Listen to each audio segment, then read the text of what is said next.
Let's be honest, we've all had those moments. You know, the ones where you made a decision that felt totally brilliant in the moment, and then about 3 seconds later, you thought, oh no, what have I done? Like ordering Taco Bell at 1 a.m. thinking it'll fix your life, or texting someone you know you shouldn't, or spending way too much money on something you definitely don't need just because you were bored. Those are the funny ones, the ones you can laugh at later. But what about the big decisions?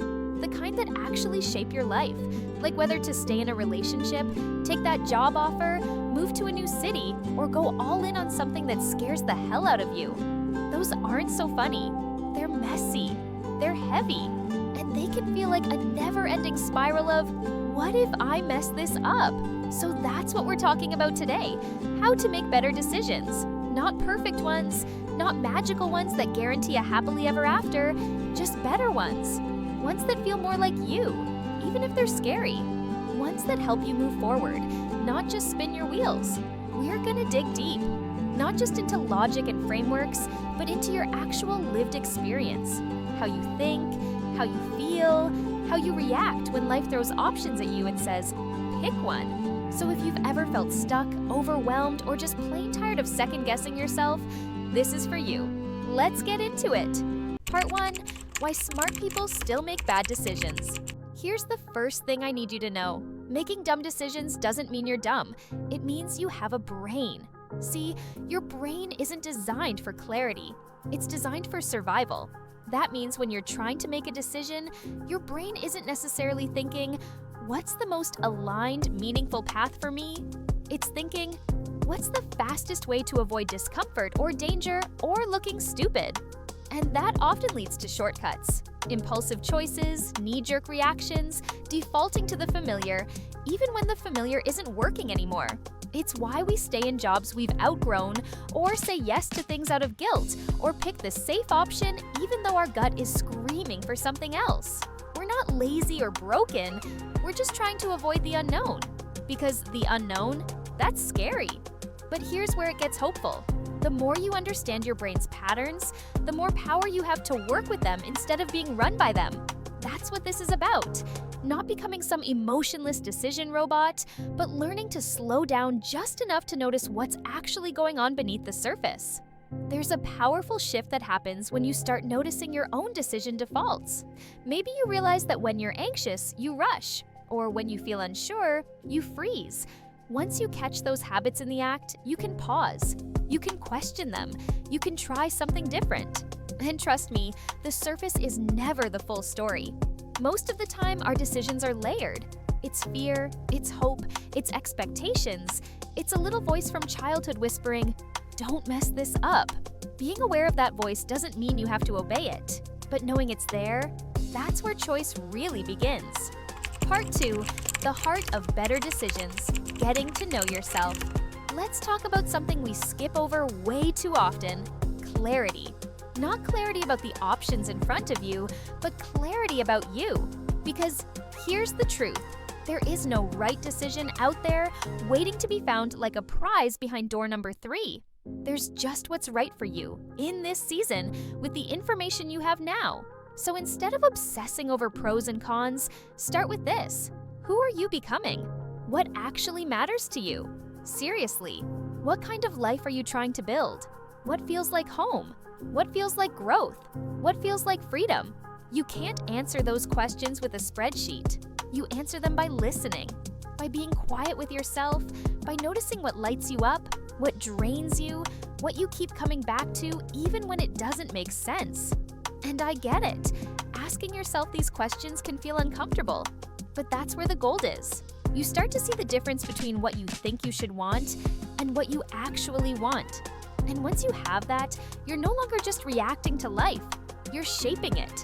Clarity isn't a one-time revelation, it's a relationship. You revisit it, you update it.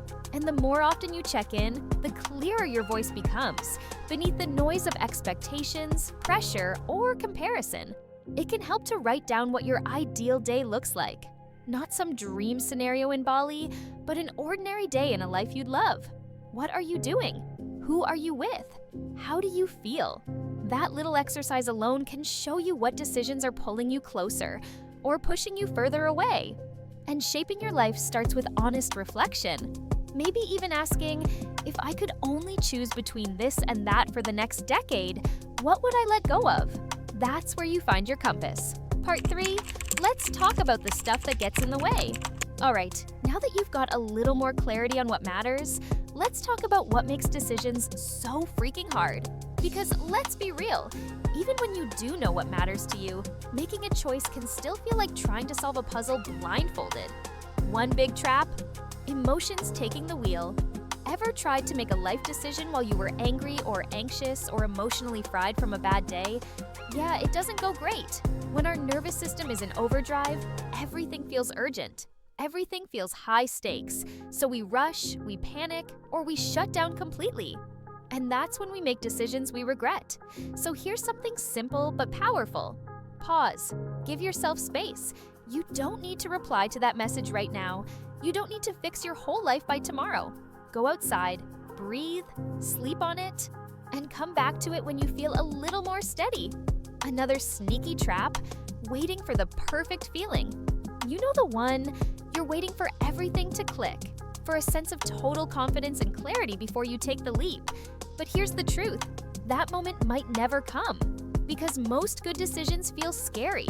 They involve risk, they involve uncertainty, and your brain is wired to avoid those things.